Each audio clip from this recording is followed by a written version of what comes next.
Bonjour à tous, c'est Padam pour vous présenter aujourd'hui encore une fois un sapin sucette sur les vibrations qui pourraient engendrer éventuellement la destruction des cellules. Oui, j'avoue, c'est un peu complexe dans le sens où faudrait imaginer que l'énergie est égal à une formule bien connue. Et bizarrement, on a l'énergie mécanique. On connaît cette formule. E m, donc l'énergie mécanique, est égale à 1 demi mv carré, à savoir la masse fois la vitesse au carré. Un demi de la masse fois la vitesse au carré, sachant que l'on considère non pas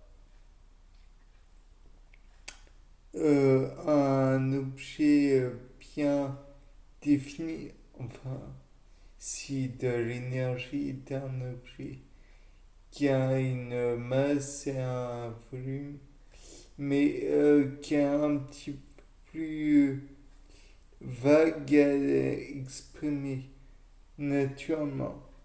Donc là, on pourrait imaginer tout d'abord un type de cellule qui est rempli de liquide. Et nous avons ce genre de cellules puisqu'elles contiennent relativement toutes du cytoplasme. Donc, comme le cytoplasme en lui-même contient un certain pourcentage d'eau, alors on peut éventuellement imaginer que ça va éventuellement déformer la cellule. De plus, il est possible de trouver des organites. Et ces organites, bien que ayant une place approximativement fixe due au cytosquelette, euh, peuvent bouger aussi dans le liquide. Donc on peut imaginer que ces organites peuvent être projetés contre la paroi qui est membrane. Et la membrane plasmique peut elle aussi vibrer, je tiens à le rappeler. De plus, comme il est possible qu'il y ait de vibrations en même temps, elles auraient juste la même fréquence, je crois. Donc, par conséquent, si elles ont la même fréquence, alors elles pourraient avoir lieu en même temps. Et éventuellement, si les organites rentrent en contact avec la membrane, peut-être que celle-ci finirait par être percée, lisée par l'organite. Et donc la cellule pourrait être détruite. Bien sûr, vous savez que je suis du genre grand amateur de biologie végétale. Donc, il s'est d'abord posé à moi. Et si on imaginait que la cellule considérée était celle d'un champignon, et comme ça, le champignon parasite de l'arbre pourrait être détruit sans qu'on détruise l'arbre, puisqu'on fait vibrer non pas l'arbre, mais le champignon. De plus, il est envisageable de détruire d'autres cellules, mais celles-ci qui sont plus pour nous, entre guillemets. Je sais pas si ce que je viens de dire était très français. Imaginons que nous avons une cellule bien précise qui vibre à une certaine fréquence et qu'on lui impose une autre fréquence en plus, mais qui soit tolérable pour le corps humain en règle générale, mais pas tolérable pour cette tumeur. Peut-être pourrait-elle être détruite. Néanmoins, il y a un problème à soulever, à savoir que si elle est effectivement détruite, elle va expulser d'autres cellules qui sont en cours de cancérisation. Je ne sais plus comment ça s'appelle. Enfin bref, toujours est-il qu'elles vont se dispatcher un peu partout dans le corps et finalement la tumeur ne serait pas réduite à néant mais seulement éparpillée.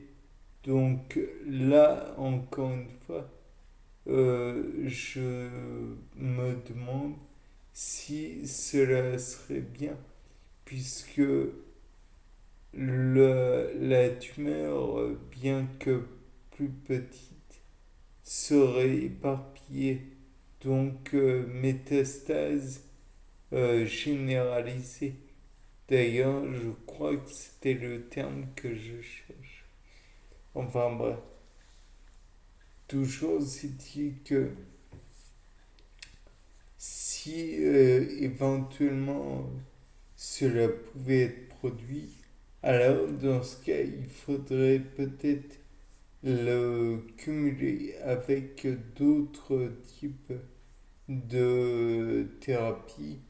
Par exemple, la thérapie par radio-éléments, du genre donner des chimiothérapies, comme on l'appelle communément, des traitements immunothérapeutiques ou que sais-je encore, qui puissent détruire ces fragments de radioéléments, de tumeurs plutôt,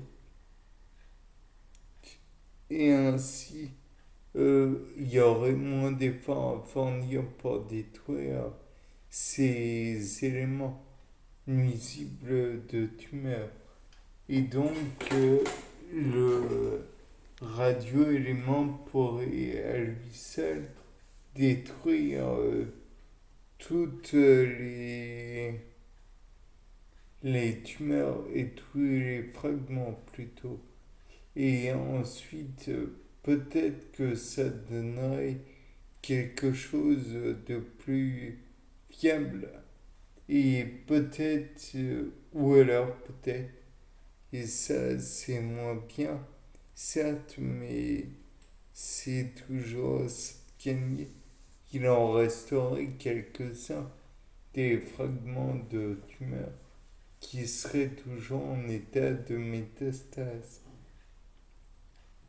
Par contre, il serait éventuellement possible de coupler ces vibrations, ces radioéléments, avec d'autres traitements, par exemple des traitements via la grande pervenche, qui est une plante médicinale, certes, mais qui pourrait peut-être être utile.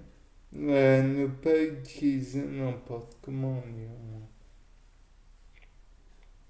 Ça reste une plante médicinale avec des agents actifs d'une grande efficacité et qui peuvent tuer des personnes. Certes, on peut avoir des oncologues, donc des personnes qui sont spécialistes des tumeurs, qui pourraient eux-mêmes réfléchir sur le sujet. Rien ne nous dit que ce qui vient d'être dit était entièrement bête. Bien, c'était pas le thème. Au revoir.